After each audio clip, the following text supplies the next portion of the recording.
Prokaryotes, or bacteria, are different from eukaryotic cells in a lot of ways. One of the ways is how they divide. There is no mitosis in a prokaryotic cell. They do have double-stranded DNA. Their DNA, in other words, has two sides to it, just like eukaryotic DNA, but they do not have histones. The proteins on the DNA that it wraps around in eukaryotic cells are not there, and they don't have a nucleus, obviously, so it's in an area called the nucleoid. So when they divide, it's called binary fission.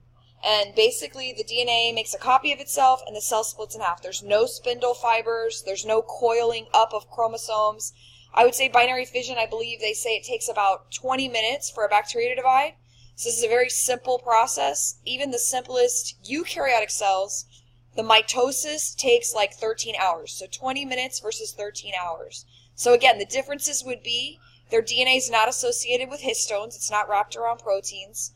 When they divide, there's no coiling up of the chromosomes like there is in eukaryotic cells. There's no spindle fibers like eukaryotic cells, and it's just called binary fission. It does make two exact copies. In fact, bacteria are asexual, meaning the only way they reproduce is by making exact copies of themselves. They do not reproduce sexually like eukaryotic cells.